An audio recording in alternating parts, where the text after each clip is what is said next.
내게 부족함이 없으리로다.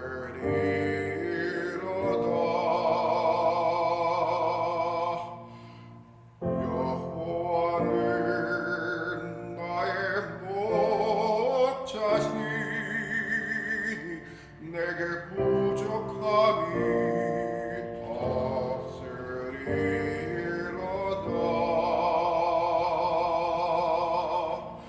나로 하여금 오랜 저장에 눕게 하시며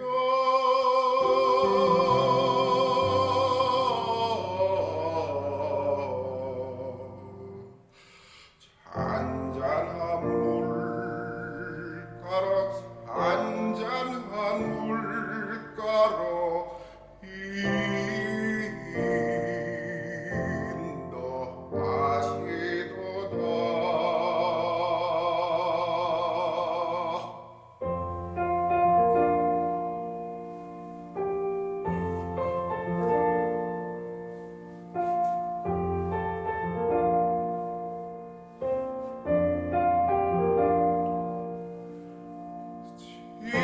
진실로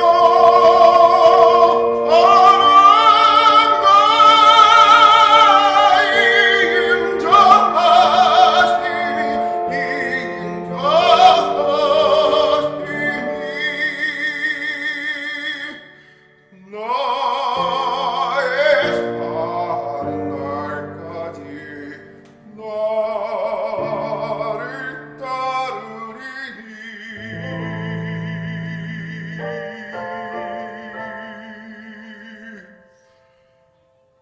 내가 여호와 전에 영원토록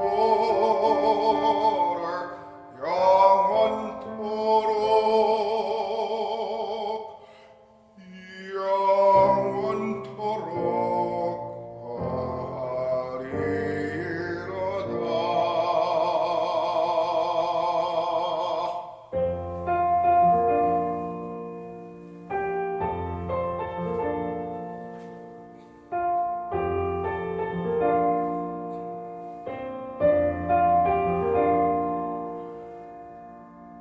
진실로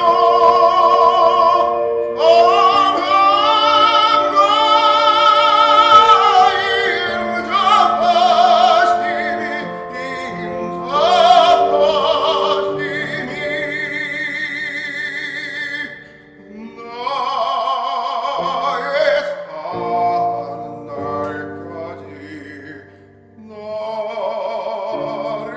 따르리니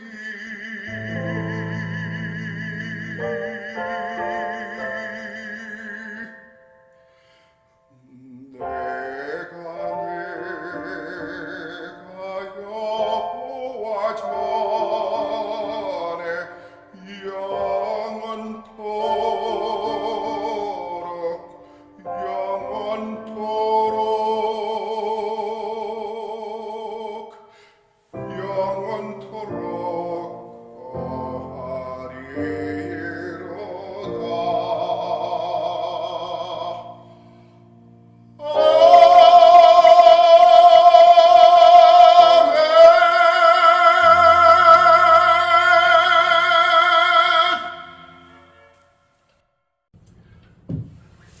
예수님께서 포도주의 비유를 말씀하신 적이 있었습니다. 예수님께서는 비유를 통해서 많은 가르침을 제자들에게 전하였습니다. 자, 그런데 그 중에서 이제 가장 핵심적이고 가장 중요한 비유가, 물론 다른 것도 중요하지만 오늘 말씀에 비추어 볼 때 오늘 말씀, 본문 말씀의 가장 중요한 키워드 같은 그러한 그 핵심적인 비유가 무엇이냐면, 새 포도주는 새 부대에 넣어야 된다라는 그렇게 말씀하신 새 포도주의 비유입니다. 자, 그런데 사람들은 단순하게 이제 그 새 포도주는 새 부대에 넣어야 된다. 예를 들면 포도주는 새 것인데 이제 헌 부대에 넣게 되면 어떻게 되겠습니까? 그러면 문제가 생기지 않겠습니까? 그러니까 뭐냐면은 새 것과 헌 것을 이렇게 같이 이렇게 그 융화시킨다고 하면은 그게 뭔가 융화가 되는 것이 아니라 이제 새 것은 새 것으로 그리고 헌 것은 헌 것으로 이렇게 따로 분리가 되어버린다는 것이죠. 자, 그래서 그것은 지금 그러면 예수님께서 왜 새 포도주에 대해서 비유로 말씀을 하셨느냐면은 그 새 포도주의 의미는 바로 예수님을 상징합니다. 예수님의 보혈의 피를 상징하는 것입니다. 자, 그런데 그 포도주를 이제 부대에 넣어야 되지 않습니까? 자, 그러면 그 새 부대가 필요한 것이죠. 그러면 그 예수님의 보혈을 상징하는 이 포도주가 이렇게 그 받아들이는 그 부대는 누구냐 하면은 바로 예수님을 믿는 우리 모두를 의미합니다. 그러니까 무슨 말씀이냐? 이제 구약 시대에 그러니까 율법주의에 사로잡혀 있던 그 유대인들이 계속 그 율법의 그 어떤 영향력에서 벗어나지를 못하고 계속 율법주의에 사로잡혀서 살고 있었지 않습니까? 자, 그런데 이제 그렇게는 구원을 받기가 어렵기 때문에 예수님께서 이 땅에 오셨고 그리고 또 예수님께서 우리에게 새 생명을 선물하여 주시기 위해서 이제 이 땅에 오신 그 예수님과 우리 예수를 믿는 공동체를 의미하는 것입니다. 자, 그런데 아까도 말씀드렸듯이 많은 사람들이 그 의미에 대해서 그 비유에 대해서 이제 잘 이해를 못한다는 것입니다. 그러면 이제 새로워져야 되는 것인데 뭔가 이렇게 새로워져야 된다는 것 아닙니까? 자, 그런데 예수님께서 이 땅에 오시기 전과 오시고 난 후는 그 성경 역사뿐만 아니라 창조 역사뿐만 아니라 인류 역사에서도 가장 큰 분기점이고 가장 이제 그 180도로 변화된 그러한 이 구분이 되는 거죠. 분기점이 되는 것입니다. 그래서 이제 예수님 오시기 전에는 BC라고 하지 않습니까? Before Christ. 그리고 이제 예수님이 오고 나서는 서기 AD라고 그러죠. 그래서 안노 도미나이라고 하는데 안노 도미나이는 무슨 말이냐? 안노는 영어로 애프터에 해당이 됩니다. 그래서 도미나이는 주 구주를 말합니다. 그래서 주 예수 그리스도를 말하죠. 그래서 예수님이 오신 후 그러니까 그렇게 이제 구분을 하는 것이에요. 그렇게 이제 예수님께서 이 땅에 오신 그 사건이 인류 역사를 이렇게 이제 송두리째로 180도로 바꿔놓을 정도로 커다란 그 변화점, 변곡점이 된다는 것입니다. 자, 그래서 예수님께서 그 새 언약을 이제 성취하시기 위해서 이 땅에 오셨고 예수님께서는 모든 것을 성취하셨고 이루셨습니다. 그런데 오늘 여기 지금 본문 말씀에 보면은 아직도 그 율법주의에 사로잡혀서 그 율법주의의 영향권에서 벗어나지 못하고 계속 그렇게 이제 구습에 젖어서 사는 사람들이 있다는 것입니다. 여기에 나오는 그 제자들, 어떤 제자들을 말합니다. 자, 그래서 19장 1절에 보면 아볼로가 고린도에 있을 때에 바울이 윗지방으로 다녀 에베소에 와서 어떤 제자들을 만나 아볼로가 먼저 등장합니다. 아볼로도 그러니까 굉장히 그 선한 양심을 가지고 그리고 또 신앙이 아주 좋은 사람이었고 그리고 무엇보다도 학식이 바울 못지않게 굉장히 그 풍부한 학식이 뛰어난 공부를 아주 많이 한 그러한 명석한 사람이었습니다. 아볼로는 이집트의 알렉산드리아라고 하는 그 당시에 가장 큰 도시, 헬라풍의 도시에서 그 알렉산드리아에는 지난번 제가 말씀을 드린 적이 있었지만 이제 거의 100만 권을 육박하는 이 장서가 보관되어 있는 그러한 알렉산드리아 도서관, 대도서관이 있을 정도로 학문과 그리고 문화의 중심지가 바로 이집트의 애굽의 알렉산드리아였습니다.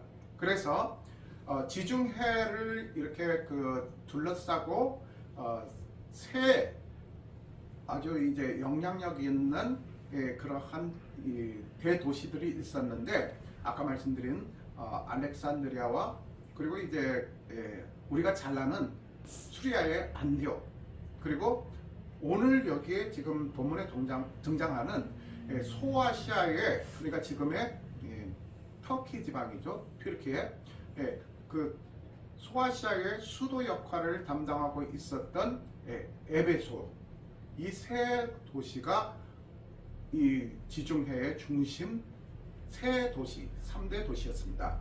자 그래서 그 아볼로가 고린도에 있을 때에 바울이 윗지방으로 다녀 그러니까 고린도에서 지금 아볼로를 만나거든요. 아볼로를 지금 사도 바울이 브리스길라와 아굴라 부부와 같이 만나게 됩니다. 그래서 지금 아볼로에게 예수 그리스도에 대해서 예수 그리스도의 그 십자가상의 그 죽으심과 그리고 또 부활에 대해서 영생에 대해서 구원에 대해서 이제 전합니다. 그래서 그 명석한 아볼로가 그러한 그 예수님의 진리의 복음을 받아들여서 이제 지금 아볼로가 고린도에 있을 때 바울이 윗지방으로 갔다고 했지 않습니까? 그러니까 고린도에 계속 사도 바울이 머물 수만은 없었습니다. 왜냐하면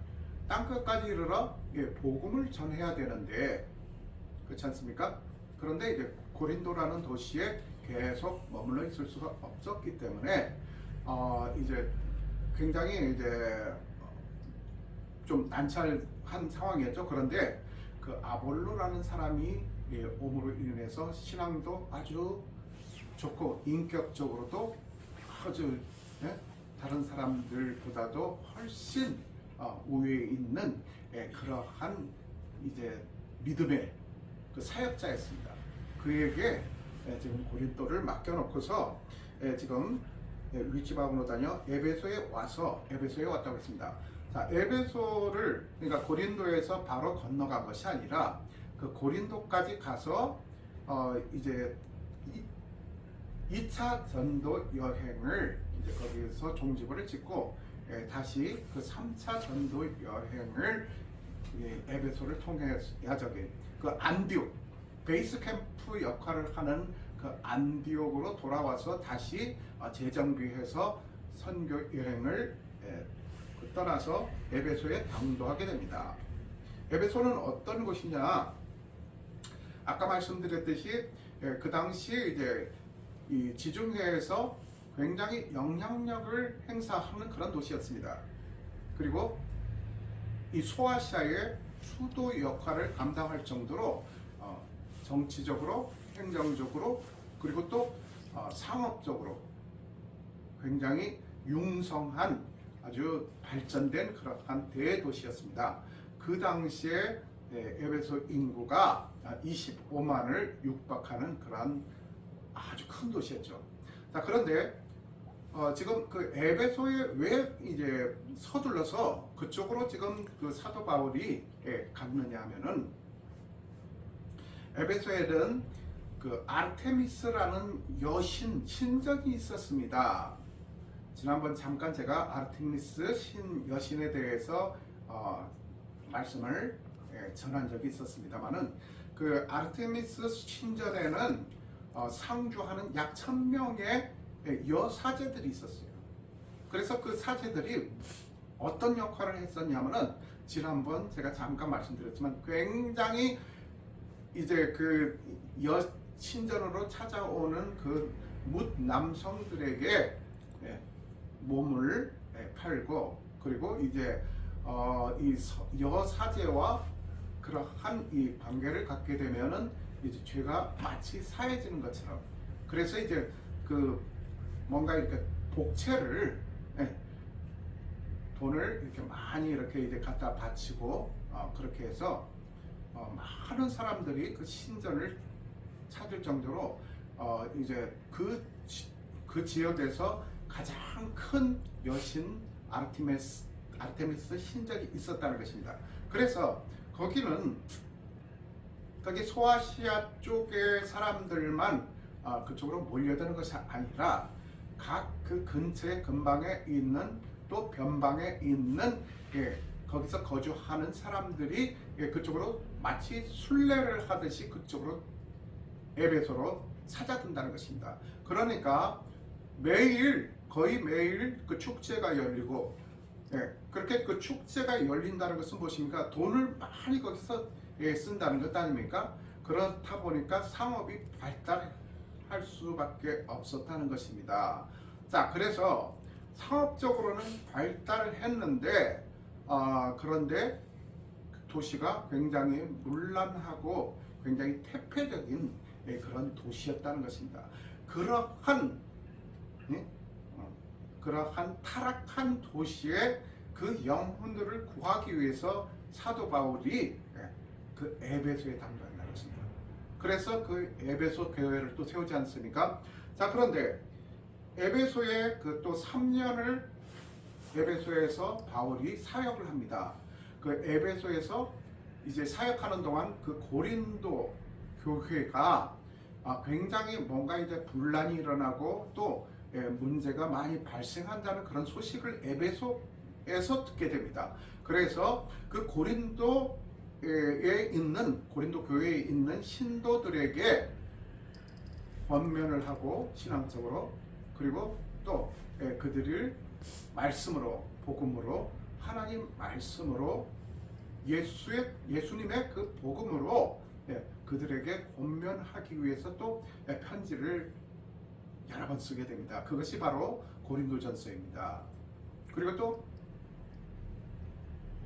바울이 나중에 그 로마 감옥에 갇혔을 때에 에베소 교회에서도 좀 시끄럽다는 것을 이제 듣게 되지 않습니까? 감옥에서도 옥중서신을 쓰게 됩니다. 그래서 에베소서를 또 쓰게 되죠. 자, 그래서 여기에 그 지금 에베소에 와서 어떤 제자들을 만나는데, 그 타락한 도시 에베소에서 어떤 제자들을 만나요. 그런데 유대인들이에요. 이 제자들, 어떤 제자들이냐 하면은 바로 세례 요한, 물로 세례를 베풀었던 그 세례 요한의 제자들이었습니다. 그래서 그 제자들을 만나서 2절에 보면 이르되 너희가 믿을 때에 성령을 받았느냐 라고, 성령을 받았나 라고 물어봅니다. 성령을 이제 통해서만이 구원을 얻을 수 있고 새 생명을 얻을 수 있다는 그러한 그 중요하긴 그 수단이기 때문에 성령을 받아야 된다는 것입니다. 그래서 그 성령을 강조하는 것이죠. 그래서 이르되 너희가 믿을 때에 성령을 받았느냐, 이르되 아니라 우리는 성령의 계심도 듣지 못하였노라 했습니다. 지금 이게 맞습니까? 이 세례 요한의 제자들인데 성령의 계심에 대해서 듣지도 못하였다고 했습니다. 그런데 마태복음 3장 11절에 보면은, 마태복음 3장 11절에 보면 그 세례 요한이 뭐라고 얘기를 하느냐면은, 나는 너희로 회개하게 하기 위하여 물로 세례를 베풀거니와, 그러니까 그 세례 요한이 물로 세례를 베풀었던 그 목적은 무엇입니까? 회개하게 하기 위해서, 죄에 대해서 깨닫고 다시는 그 죄에 대해서 더 반복하지 않게, 그렇게 하기 위해서, 회개하기 위해서, 쉽게 말해서 이제 물로 세례를 베풀을 거니와 내 뒤에 오시는 이는, 내 뒤에 오시는 이가 누구냐면 예수 그리스도를 말합니다. 나보다 능력이 많으시니 나는 그의 신을 들기도 감당하지 못하겠노라 했습니다. 그러니까 예수님의 신 듣는 것조차도 너무너무 부끄럽고 황송해서 나는 그분의 신을 드는 것까지도 난 감당하지 못할 정도로 그분은 높으신 분이시고, 예? 그리고 능력이 많으신 분이시라는 것입니다. 그래서 이제 그는 성령과 불로, 여기에 분명히 지금 성령이라고 그렇게 나와 있지 않습니까? 네. 세례 요한이요. 지금 마태복음에서 그 세례 요한이 제자들에게 하는 얘기예요. 분명히 성령과 불로 너희에게 세례를 베풀 것이라고 그렇게 얘기했는데 지금 엉뚱한 소리라고 했어요. 성령에 대해서 들어본 적도 없습니다. 라고 그렇게 얘기를 하고 있어요. 사람들이 잘못 생각하는 게 있습니다. 또 예수님께서 아까 말씀드렸듯이 이제 이 땅에 인자로 오셨지 않습니까? 이 땅에 인자로 오시기 전에는 그러면 예수님이 성자 하나님이시라는 것이에요. 그러면 성자 하나님이 그 이 땅에 오시기 전에 예수님이 그 베들레헴 마구간에서 태어나기 이전에는 예수님이 안 계셨다고 잘못 생각하는 분이 있겠지. 그런 분들이 있어요. 그리고 예수님뿐만 아니라 성령님도 예루살렘을 떠나지 말고 라고 이제 분명히 예수님께서 그렇게 말씀하실 때에 그때 성령이 너희에게 임하시면 너희가 권능을 받고 했으니까 성령이 그때야 오시는구나. 그래서 그 전에는 성령님이 안 계셨구나라고 생각합니다. 구약시대에는 성령이 없었다고 생각을 한다는 것이에요. 그것은 큰 잘못입니다. 의외로 그런 사람 많습니다. 그런데 창세기 1장 2절에 보면은 땅이 혼돈하고 공허하며 흑암의 깊은 위에 있고 하나님의 영은 수면 위에 운행하시니라 했습니다. 하나님의 영이 여기 나옵니다. 이게 바로 성령입니다. 그러니까 성령님은 태초부터 계셨다는 것이에요. 하나님과 같은 분이시라는 것입니다. 그리고 또 예수님도 성자 하나님이시라서 예수님께서 그 신약 시대에 신약을 여신 분이시니까 새 신약 시대 때부터 계셨구나 라고 잘못 생각한다는 것이에요. 예수님께서도 이미 태초부터 계셨다는 것입니다. 그런 믿음이 정리가 되지 않으면 우리가 이제 바로 이단으로 빠지게 된다는 것이에요. 그래서 삼위일체를 부정하게 된다는 것이에요. 삼위일체가 나중에 신약 시대에 와서야 완성된 것처럼 그렇게 착각을 한다는 거예요. 태초부터 계셨다는 것입니다.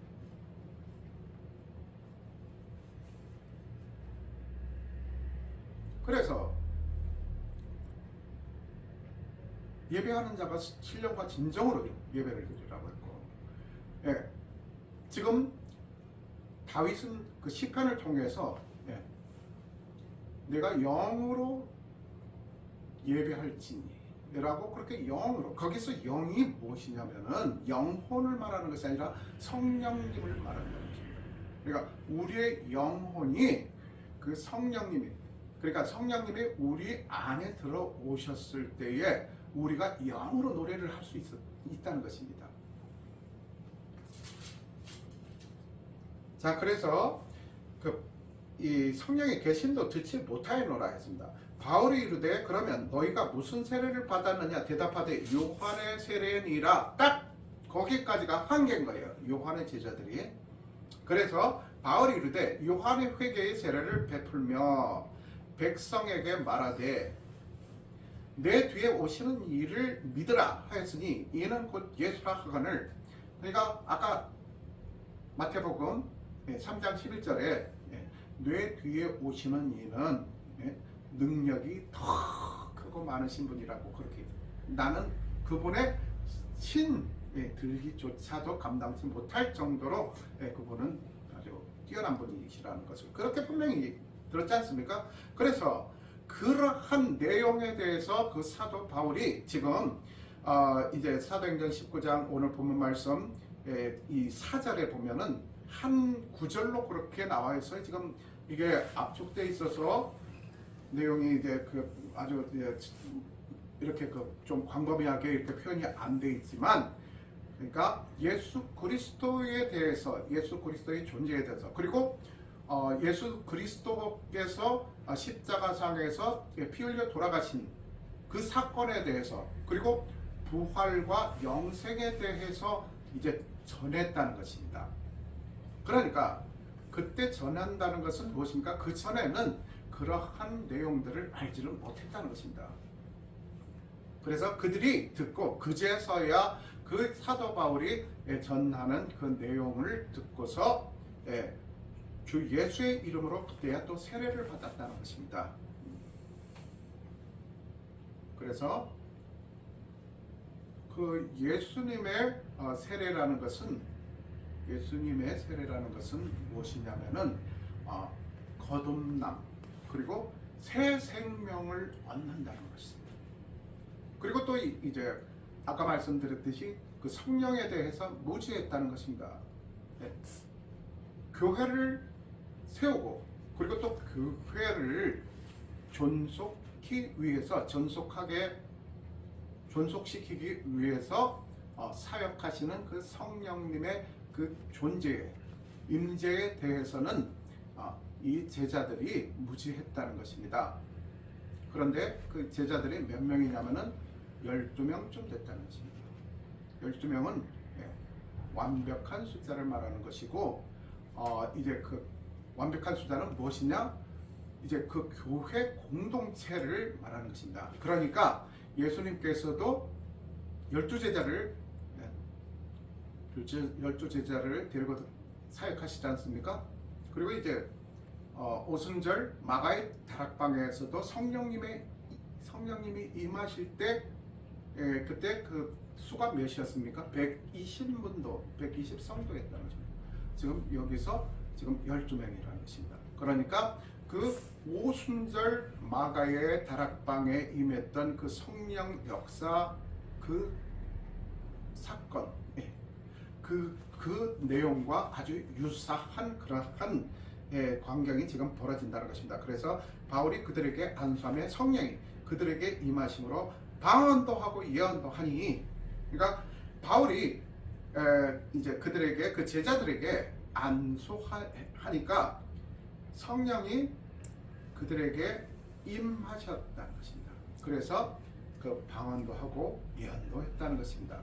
그러니까 성령님이 그러면 꼭 성령님이 임하셔야만 그 방언도 이제 할 수 있는 것이고 예언도 할 수 있는 것이냐? 꼭 그건 아니에요. 꼭 그렇게 이제 이 문자적으로 이렇게 보고서 지금 성령님이 임하셔서 이 사람들이 방언도 하고 예언도 할 수 있었구나. 물론 성령님의 도우심으로 그렇게 된 것도 있지만, 그렇다고 해서 꼭 그 성령님이 예언을 하게 하시고 방언도 하게 하시는 그러한 꼭 그런 역할만 한다는 것은 아니라는 것입니다.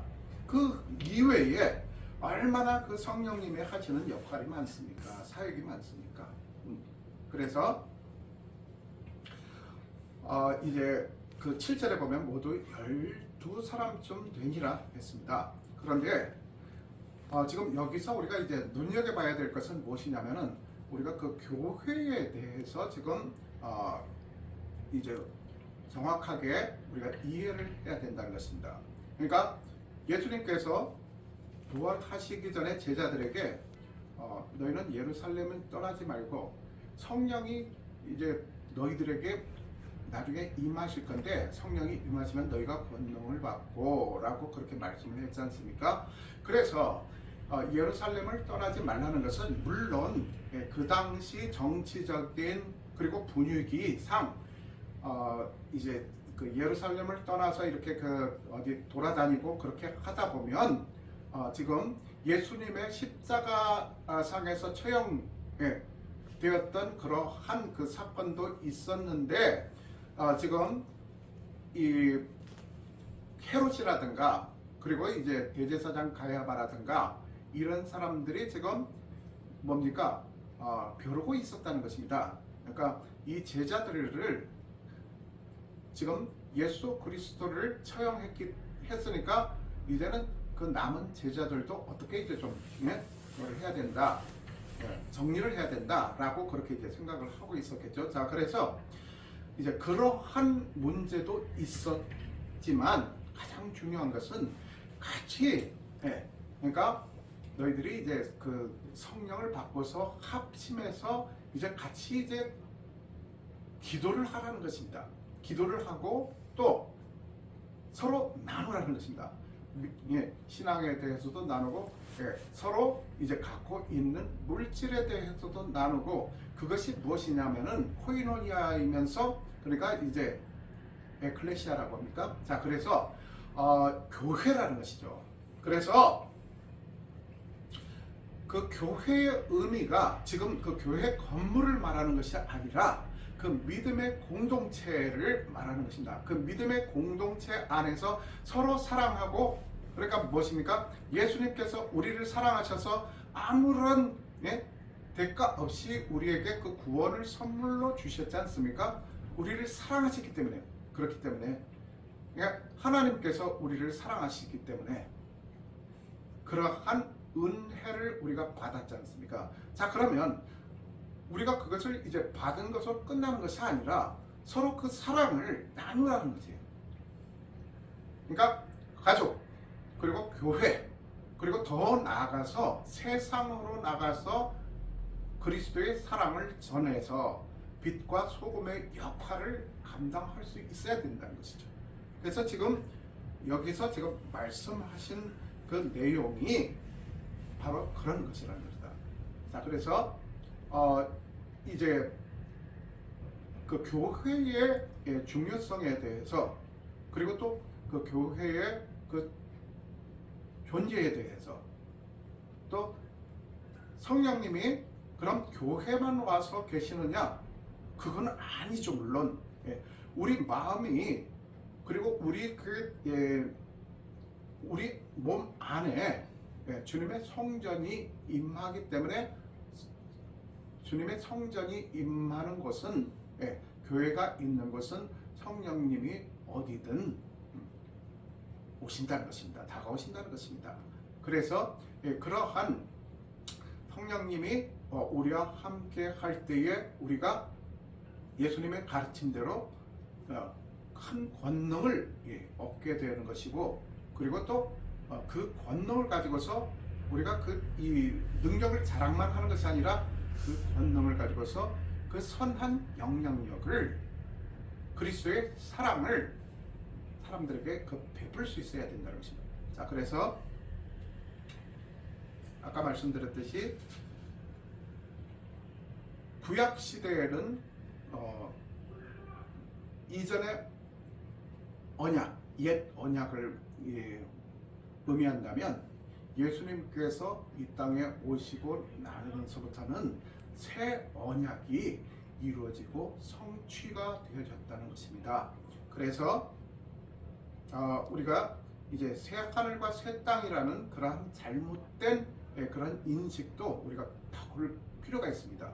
그러니까 어떤 그 장소적인 그런 개념으로, 그리고 또 그 어떤 그 시간적인 개념으로만 국한해서 그렇게 받아들이고 이해를 한다는 것입니다. 그런데 그 새 하늘과 새 땅이라는 것은 예수님께서 우리와 함께 하면서 예수님의 그 주권적인 그러한 영향력이 곳곳마다 이렇게 선포되어지고, 그리고 또 그러한 그 예수님의 영향력 아래서 살아가는 그러한 모든 세상이 새 하늘이고 새 땅이라는 의미라는 것입니다.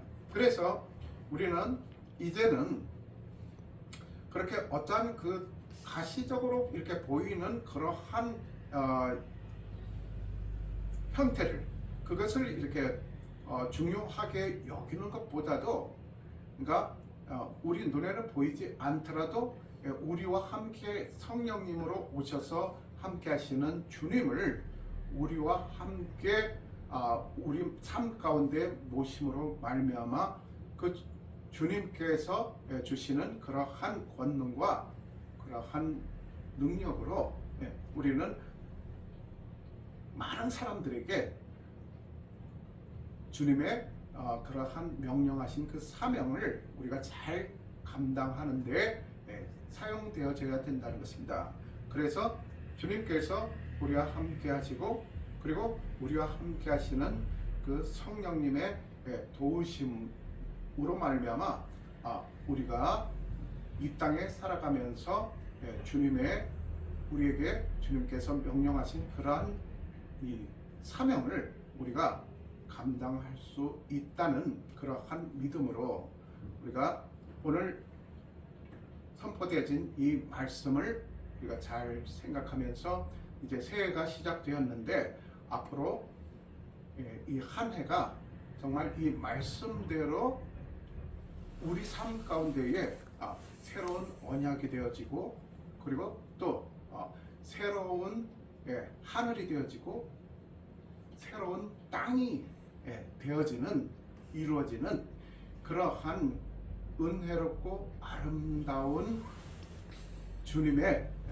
세계가 우리와 함께 임하여지는 주님 나라에서 우리가 살아가는 그러면서 주님의 사랑을 함께 나누는 저와 여러분의 복된 믿음의 시간들이 되기를 주님의 이름으로 축복합니다.